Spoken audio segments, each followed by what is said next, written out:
and tried to join into the fashion industry, and I was rejected, by one of the leading agencies here. It wasn't until I landed the lead role for America's Most Wanted as a character, and my character portrayed a DC crime, and the individual was caught immediately afterwards, and that kind of really launched my success in creating the story.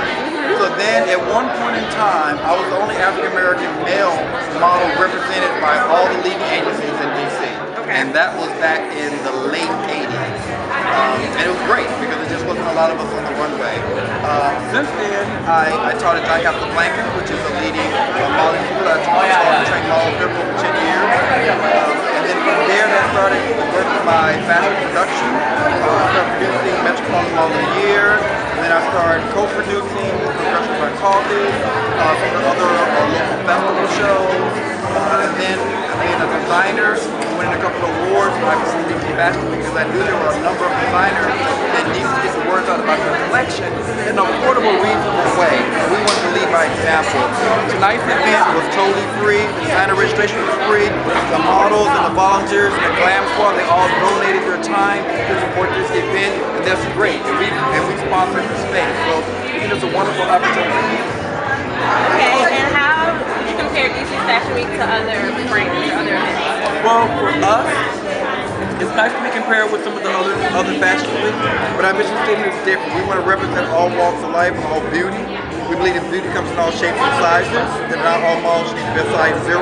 We think that we want to be the United Nations of Fashion Week. We want to see every country, every model type on the runway, because we all buy clothes.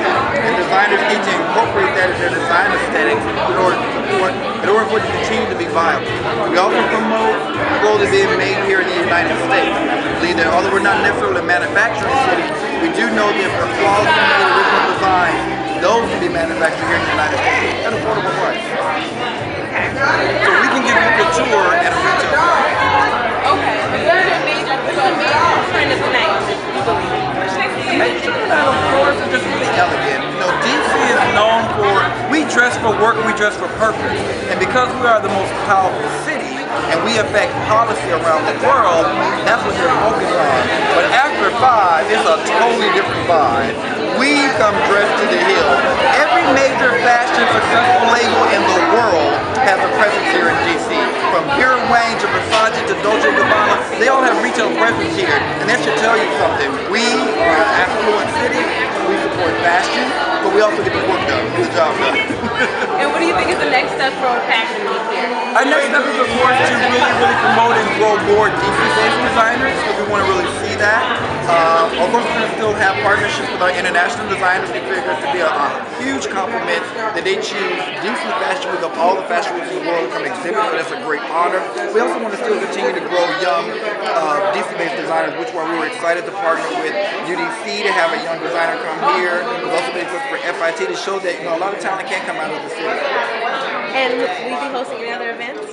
Yes, I'll host, and I'll also have some co-hosts that will be joining me later on, because my voice will give out by Sunday. Alright, well, thank you. Thank you so much. I can't wait to see the article. Is there any possible way I can get your contact information? Sure.